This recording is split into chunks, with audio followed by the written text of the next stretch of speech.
All right, guys. So now we're kind of in the pre-validation phase of phase two, meaning we're just now getting into phase two. And by this point, you should have finished the first phase, which is getting your ads launched and hopefully spending a little bit, right, for the next 7 days. And if I was to give you an example, if we went into this account, right, I started on March 23rd, and then to 30th is around 7 days.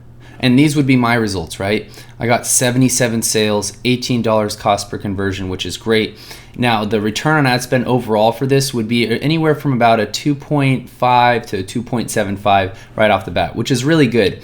And the reason why I want to say that is because you don't really have to expect like extremely like unreal results right in the beginning, because when we go into keywords and see what we're showing up for example, there's a lot of opportunity for us to create these negative keyword lists, so we'll never show up for these clicks that were truthfully not even related to our product. So then maybe the next week we'll be at like $16 cost per conversion, or a little bit lower, or even get more conversions overall.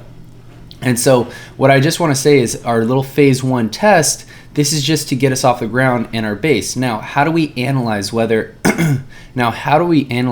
this is a good opportunity to continue? Now, there's a couple things. Now, first, like I kind of mentioned, the return on ad spend, right? So if I spent like $1,000, so $1,441, my return on ad spend should be that times 2.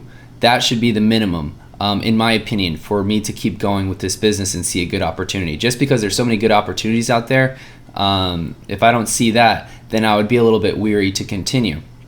Now, the next thing is if your ROAS is below a 2, like what I mentioned, if it's below a 2, then what you can do is either, of course, kill and just say, all right, this was just not a good idea, or you can pivot. And that's kind of the story I wanted to tell you. Like in this scenario, I specifically was selling custom socks. Like all these campaigns were selling custom socks. However, one of the customers was like, oh man, it would be so cool if you guys could sell custom boxer briefs. And I was like, what the heck? Okay. So I kept it in my mind, but I was like, I know custom socks are the thing. I know it.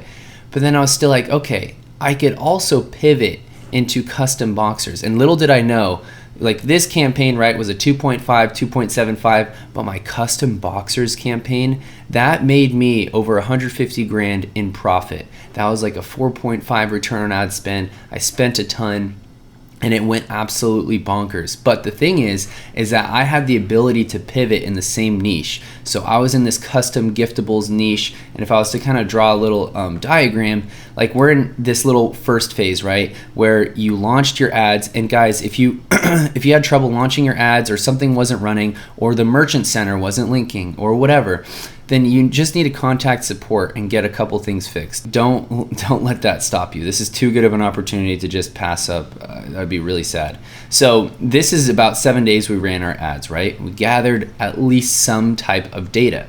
Now, however, and now that we're entering phase two, this is where we have our option where, yes, we can kill it. We can say, look, this is bad. I don't even want to be in this niche anymore. This was stupid. I want to get out. That's totally fine. Or we can do this thing where, okay, I could keep running my ads, or I could test this different product in my same niche and see if this one would work. And you can kind of repeat phase one in a way where you don't want to buy the product. If you don't want any risk, you just kind of run another, like another smoke test where, you don't have the product, but you're still running it like you do, and you're just seeing, will I get any sales? Now, the next thing is, of course, if you did see some promising signs in here, then we can go ahead and go over how to scale and optimize at least for the next 20 days. And I'll show you exactly how I did it in my account, what we look at. But you have to make this kind of decision right now on what you're going to do. And another thing I just want to say is something that really helped me, whether or not I'm going to continue with a business, even if it didn't do incredible out the gate, which is a little bit, I'm not going to say rare, but if you do your product research, it should do pretty well. So usually the issue is your product research wasn't really up to par. But do you see a long-term vision with this? So if I see auxiliary products that I can add to, say, like this business, I could offer different types of products and kind of broaden out my product line, then I would be like, this would be really interesting. Or let's just say it's a super big trend and I see a long-term vision with this for at least the next, let's just say, year or two, right? We don't have to go extreme and be like, this is our business for life. like just at least for the next year or two, right? And so, but that was kind of something that really helped me, but I want to make this video short. So just analyze this, guys. Analyze kind of your metrics, see what you're showing up for, and look at your search terms too. Go into keywords, look at actually what you're showing up for, and maybe you'll be like, oh man, I was showing up for so much. My biggest issue was I didn't have a big enough negative keyword list. I'm gonna run this for the next couple days and analyze it from there. Now, after that, once you do this, then we're gonna go into how to run and optimize your campaign day by day and what I do. So